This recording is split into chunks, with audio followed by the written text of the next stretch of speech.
Masarap. Masarap. Ayan, magkano po isang kilo? Pwede ko ba kayong kunan? Ayan, ayan, yung ating magandang may-ari.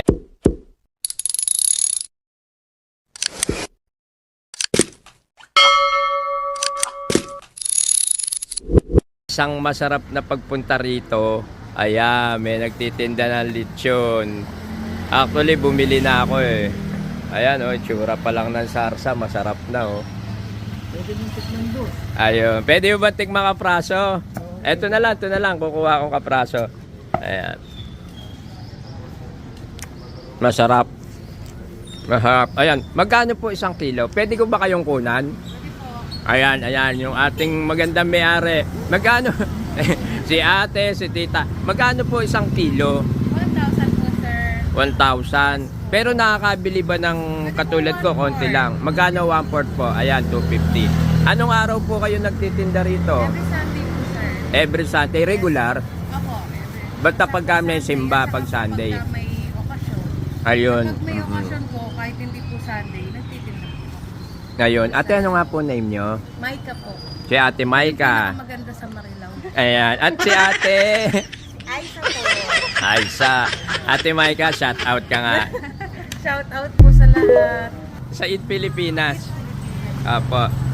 Ayan, yung ating lechon. 1,000, 1 kilo, pero po pwedeng bumili ng halagang 250 pesos, 1/4. Ayan, oh. Ito, yung mga balat, oh. Lechong ulo. Yung lechon ulo, pwedeng bilhin, no? Pwede po, 600 Buo. naman po ang 600. Ayan, yung mismong isang buong ulo, 600 pesos. Ang kilo po, sir. Ang Titimbangin po kilo, sa 600. titimbangin pa siya. Eh, itong paa, Ganun din po, sir. 600. Titimbangin. Kung gaano kalaki yung timbang niya, kabigat, ayun ang presyo niya. Grabe, ang Pilipino talaga, no? Parang pag nakakita ng lechon, eh.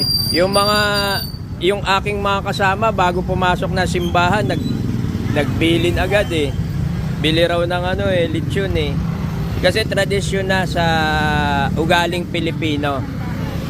Pagka may handaan, parang kahit konti, dapat may lechon. Ngayon, magkano na po ba isang buo ng lechon ngayon? Depende po sa kilo, sir. Depende po. Starting po, may mga 10,000 po kami. Ganon. Budget meal, ganyan. 1,000. Ayun. Ate Maika, gaano na kayo katagal nagtitinda? Tagal na po, mana na po kasi sa mga magulang. Ay, palagay ko kilala na kayo rito, eh. Na nagtitinda ng lechon, Kahit pa paano po nakikilala. Ayun.